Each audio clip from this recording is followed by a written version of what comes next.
Let's begin with our corona numbers update. Case in the last 24 hours, again below 3 lakhs for the second day running. Cases down by 6.3%.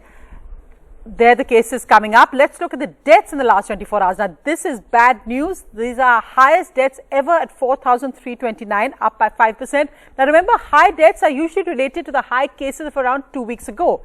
Tests done in the last 24 hours are up by 15.8%. This is among much controversy over whether some states are under testing, so whether their figures are actually real.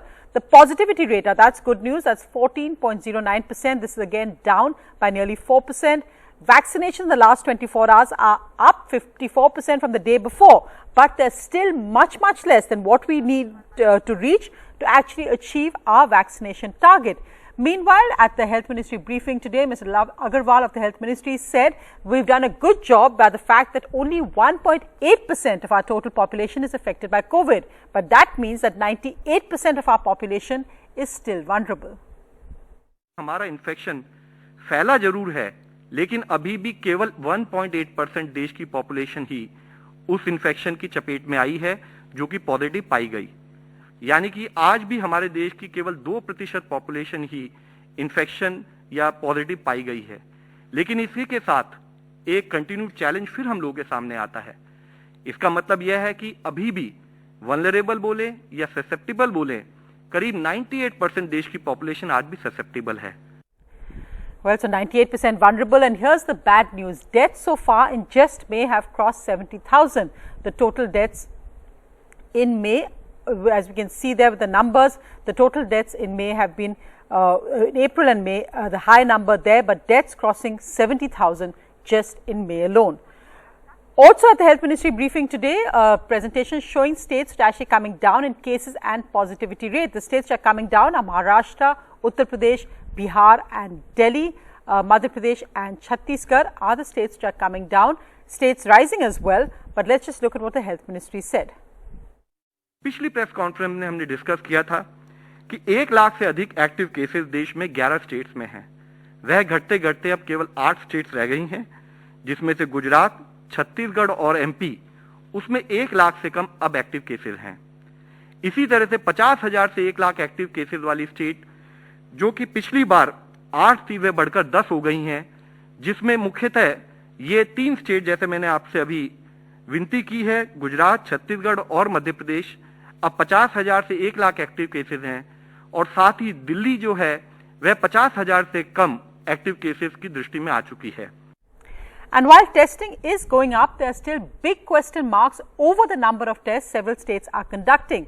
This is a snapshot of a month's data till 16th of May of 9 major states. What this analysis suggests is that states like Uttar Pradesh, Bihar and Bengal are conducting far too few tests on average. As a result, while UP and Bihar may be underreporting cases by a wide margin, Bengal definitely needs to be testing a lot more. In terms of pace of tests per lakh of population, Uttar Pradesh, Bihar and Bengal, if you look at Bengal, is the lowest at 67 tests per lakh. But look at the average positivity rate column. This shows that UP and Bihar are not only testing far less than states like Maharashtra, Karnataka and even Assam, but even actually finding far fewer tests in positivity for a diametrically opposite reason. Bengal's situation is equally alarming.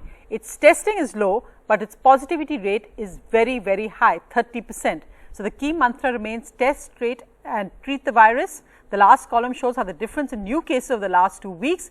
Cases in UP and Bihar have fallen drastically, whereas Bengal has risen sharply. The Prime Minister, speaking to district magistrates from across the country today, also spoke on why testing is so important. आप सब भारत की इस लड़ाई के महत्वपूर्ण field commanders के रूप में आज नेतृत्व संभाल रहे हैं, और इस वायरस के खिलाफ हमारे हथियार क्या है? हमारे हथियार हैं local containment zones, aggressive testing और लोगों तक सही और पूरी जानकारी। Meanwhile, our special focus on the spread of corona in our villages. Tonight, we're reporting from Bihar, where the Patna High Court has asked the state government to give a list of deaths because of COVID in the last 1 month. It's asked for actual figures because it says it's been given completely different figures and numbers reported by different officials.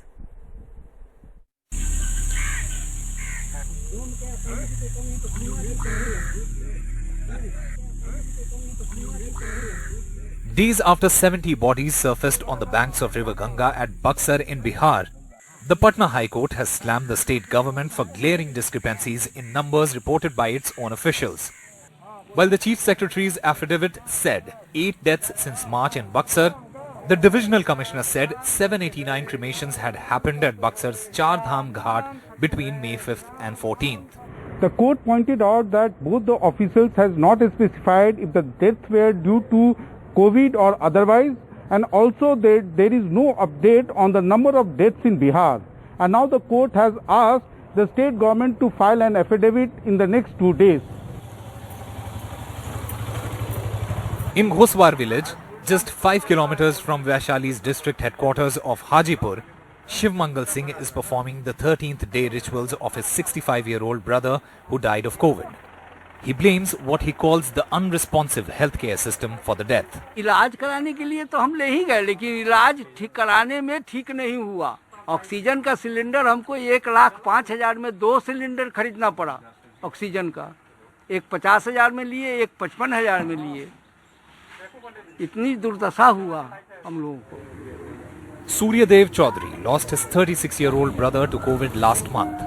He says delay in testing and again in treatment took his life. इलाज में तो कमी, सही जांच नहीं हो पाया, समय से जांच नहीं हो पाया, जिसके कारण आदमी को पता नहीं चला। इलाज में थोड़ा लेट हुआ। Just in this village, 17 people have died of COVID or COVID-like symptoms in the last 1 month.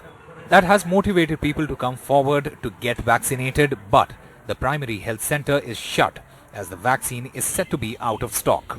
प्रशासन नहीं है, बुझा रहा है, देख रहे हैं, आप लोग भी देख रहे हैं स्थिति। हम लोग क्या कहेंगे? जनता का कोई सुनने वाला है यहाँ पर? कोई जांच नहीं कि हमारे गांव में तो इसी जगह बगले में हमारा गांव इसी पंचायत में है, वहाँ तो कोई जैवे नहीं करता है। With over 70% COVID cases from rural areas, Chief Minister Nitish Kumar has launched an app to track those showing symptoms. But those who have lost a dear one are far from impressed. Modi ji सब लोग कहते हैं हम विश्व गुरु बनेंगे। ये गुरु है जिसके पास ऑक्सीजन नहीं, जिसके पास बेड नहीं, जिसके पास स्वास्थ्य केंद्र पड़ा हुआ है, कोई देखने वाला नहीं है। With camera person Habib and Manish Kumar in Patna, Usama Shab for NDTV. And another app launched in Bihar. But as we've seen currently with the COVID app, the main issue is accessibility and our falling vaccine rates remaining a big worry. While we have given 18.4 crore vaccine doses so far, the daily rates remain low. On 16th May, we vaccinated only 7 lakhs. On the 17th, only 15 lakhs. Experts have said that daily vaccination needs to be over 50 lakhs, in fact higher, so we can vaccinate a sizable proportion of the population. While the government is saying that things will be better perhaps by July, look at what's currently happening in states across India.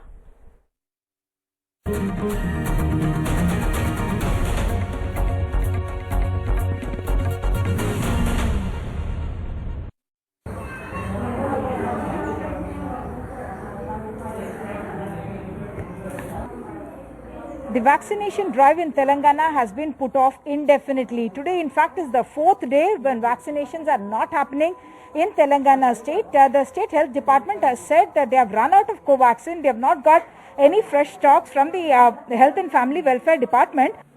Telangana has so far inoculated 44 lakh people with the first dose, of whom 11 lakh has got a second dose as well. So, 11% of the population has got at least one dose. They have not started inoculation for the 18 to 44 category and focused this month on giving the second dose.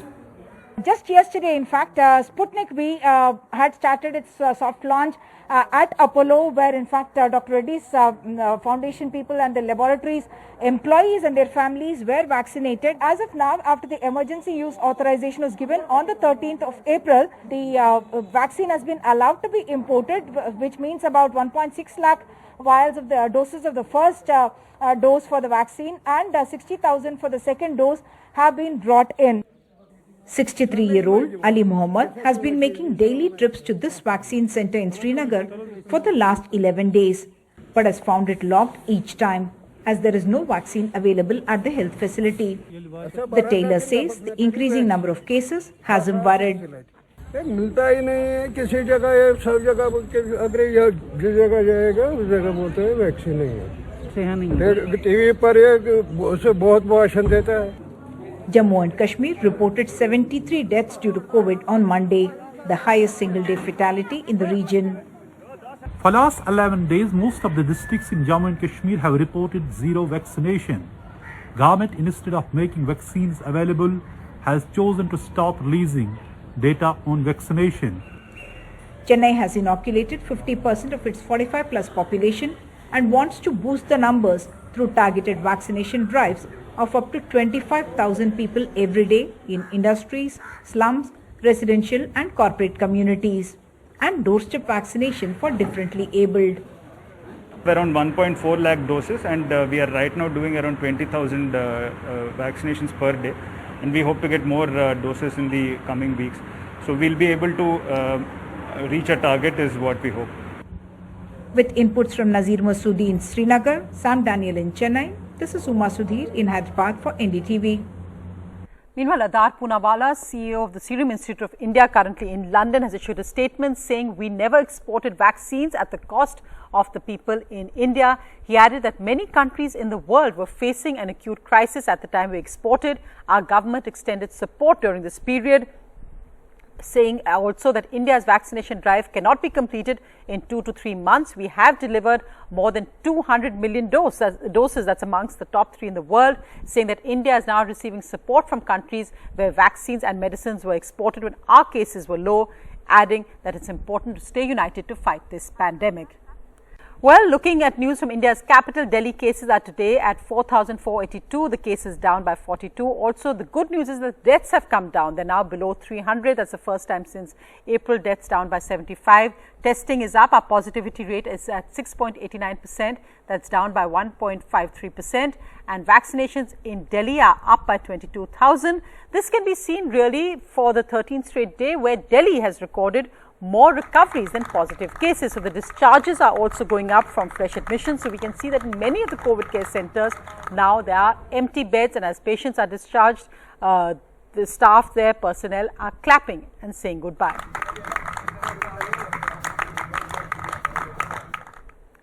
Tragically, another doctor has died in Delhi, Dr. KK Aggarwal, a former president of the Indian Medical Association, who was a prominent face here, especially with his viral YouTube videos explaining how to fight COVID. You can see here in his last video, which he recorded when he was actually on oxygen support, where he says that he's fighting the disease and how the battle must go on. Picture abhi baki hai, the show must go on. I represent the collective consciousness of the medical profession. Even I am suffering from COVID. I am having COVID pneumonia, which is progressive.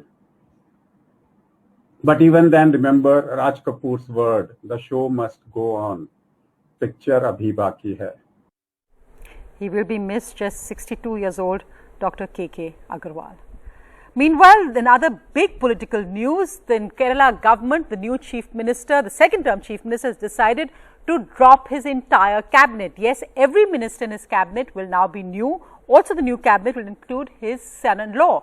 But there's been much controversy over why popular health minister KK Shailaja, or Shailaja Teacher as she is known, who won global recognition for her work in COVID management, has been dropped. She also won by the highest margin in this assembly election. But KK Shailaja, speaking to NDTV, said only this is a policy decision.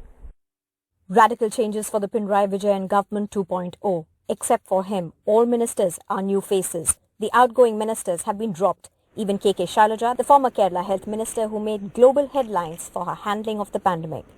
Among the first-time ministers in the government will be the Chief Minister's son-in-law, Mohammad Riaz, DYFI National President since 2017, and 3 women out of the 21 ministers against last year's 2. We had formed a new government. Only CM was included in this cabinet. Rest 11 ministers from the CPIM was new. All ministers have performed well in the last election. Look, what about Thomas Isaac? What about G. Sudhakaran? What about the person, EP Jayarajan?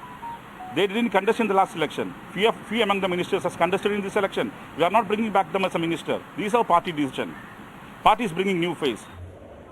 This decision comes at a time when the LTF government is gearing up for a swearing-in ceremony on 20th May, amid a strict statewide lockdown, with invitees restricted to 500 despite the Indian Medical Association's appeal for an online ceremony. From not fielding top ministers, now ex-MLAs like Thomas Isaac, to not repeating ministers like KK Shailaja, CPIM claims that they are focusing on Generation Next. However, they have left even some of their own supporters skeptical. With camera person SP Babu, Sneha Koshi for NDTV. How do you see the decision of not including you as part of the new cabinet in Kerala government? It's a policy decision of our party and the Left Democratic Front, that our party decided that all the ministers should be newcomers and no other minister previously who were in the office was not with the new cabinet. And according to that decision, I also decided to quit. How would you respond to people who are saying this is a misogynist decision of a party? No, we cannot say so, because every time the freshers would come. When I came to office, I was first candidate. And so many workers are there in the party, and they should also get the opportunity to prove their work or to serve the society. They should also get the opportunity. I'm thinking so. Is this same like why Mr. Thomas Isaac or other experienced MLAs, former ministers were not even fielded in the elections? Yeah, they were not even fielded in the elections. And I contested in the election and I won also. I am now... You won with in a historic manner, just the way the left won in a historic manner. Thanks to the people. And I can work as an MLA in my constituency and also with my party. Well, you are going to be the party's chief whip. All the best, Ms. KK Shailaja.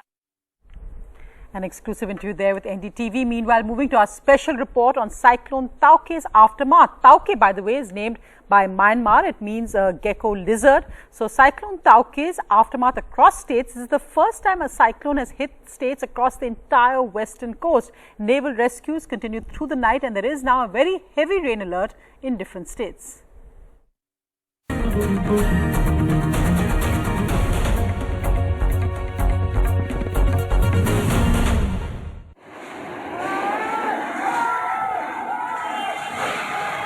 It is a landmark storm with some alarming firsts. It's the first storm to impact the entire west coast. It also retained a severe cyclone status for 15 hours post landfall till about 11:30 this morning. The rain and wind never weakened at any point since the start on 30th of May. And perhaps most worryingly, the eye of the storm continued even after landfall, which was about 60 kilometers. And this slowed movement caused the cyclone to remain over land for much longer than usual. The storm unleashed devastating winds reaching 190 kilometers per hour, damaging structures and uprooting trees, leaving hundreds of thousands of people without electricity. More than 2 lakh people were evacuated from along the coastal belt of Saurashtra and Kutch. Cyclones during pre-monsoon phase are a rare occurrence, and scientists say it is due to climate change. While Bay of Bengal used to be this basin where we had storms and cyclones coming in, Arabian Sea used to be calm and cool. But that has changed due to ocean warming, rapid ocean warming. Now the Arabian Sea is a warm pool, churning of cyclones which are more intense and more frequent. Climate change is taking place and sea surface temperatures of Arabian Sea as well as Bay of Bengal are on rise. Therefore, we think that now intensity as well as frequency of cyclones will keep on increasing year by year. This system has in all claimed 21 lives and suspended the vaccination drive in affected areas. With Divya Vadwa in New Delhi, this is Purva Chitnis in Mumbai for NDTV. A sailor on board one of the barges stranded off the coast of Maharashtra being winched up to a rescue helicopter.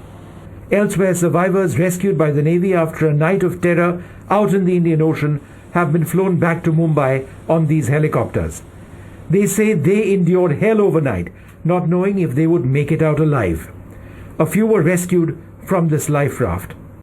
हम 250-300 आदमी हैं उधर थे barge पे जो हमारे in charge साहब हैं वो बोले अपने लाइफ जैकेट वो सेफ्टी वाला है वो बोला अपनी लाइफ जैकेट पहन के रेडी रहो तो बोल रहे हैं कि 2 बोट आ रहा है लाइफ जैकेट पहनने के बाद फिर आप लाइफ जैकेट पहन के तब छलांग समुद्र में लगाया 2 barges of the Oil and Natural Gas Corporation of India felt the full fury of the cyclone.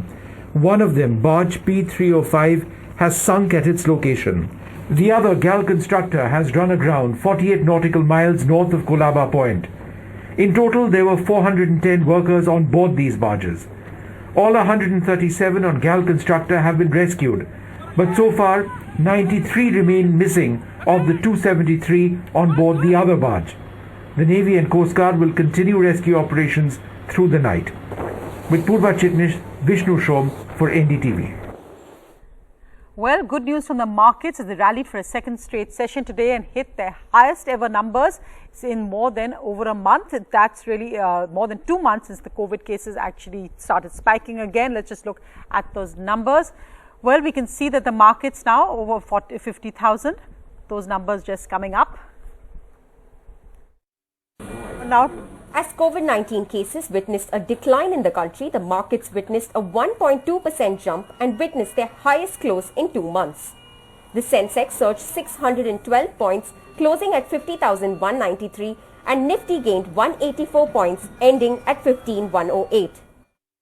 While some experts remain cautious about the ongoing restrictions in the country and the spike in COVID-19 cases in rural India, others remain hopeful on vaccination and medical options if the virus were to stay for the long run. While markets are cheering the dip in the spread of the virus, India's pandemic-hit economy needs high-speed vaccination and boost to the health infrastructure to recover. With Sakshi Bajaj, Revati Hariharan for NDTV.